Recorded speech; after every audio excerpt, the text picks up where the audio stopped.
सातारा जिल्ह्याच्या पश्चिम भागामध्ये जो पाऊस कोसळतोय याच्यामुळं सातारा जिल्ह्यातली जी मुख्य धरणं आहेत ही आता 100% भरत आलेली आहेत। याच्यामुळे या धरणांमधून पाण्याचा विसर्ग सध्या सुरू आहे आणि हा विसर्ग केल्यामुळे नदीपात्र जे आहे ते ओसंडून वाहताना पाहायला मिळत आहेत। पूर परिस्थिती या ठिकाणी निर्माण झाल्याचे चित्र पाहायला मिळते। साताऱ्यातलं जे कनेर धरण आहे या कनेर धरणामधून जवळपास 15,000 क्युसेक पाण्याचा एवढा विसर्ग करण्यात येतो। यामुळे वेण्णा नदीला पूर परिस्थिती निर्माण झालेली आहे। मी वेण्णा नदीच्या पात्राच्या शेजारी उभा आहे, तुम्हाला इथलं सगळं मी दृश्य दाखवतोय। आपण पाहू शकता हे वेण्णा नदीचं पात्र आहे आणि या वेण्णा नदी पात्रामधून जे पूल गावांना जोडणारे आहेत हे सध्या पाण्याखाली गेल्याचं चित्र पाहायला मिळतंय। मी आता मसवे या गावातील पुलाजवळ उभा आहे, जो साताराकडून मसवे गावाला जोडला जातो।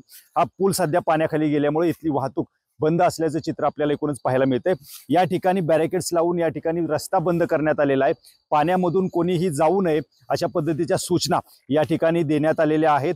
आणि सगळ्यात महत्त्वाचं म्हणजे साताऱ्यातील ज्या मुख्य नद्या आहेत, कोयना नदी असेल, वेण्णा असेल, कृष्णा नदी असेल, या नद्यांच्या वरून जाणारे जे छोटे पूल आहेत हे अनेक पूल पाण्याखाली गेल्याचं चित्र पाहायला मिळतंय। 6 तालुक्यात मिळून जवळपास 11 पूल पाण्याखाली गेल्यामुळं अनेक गावांचा संपर्क या ठिकाणी तुटल्याचं चित्र एकूणच पाहायला मिळते।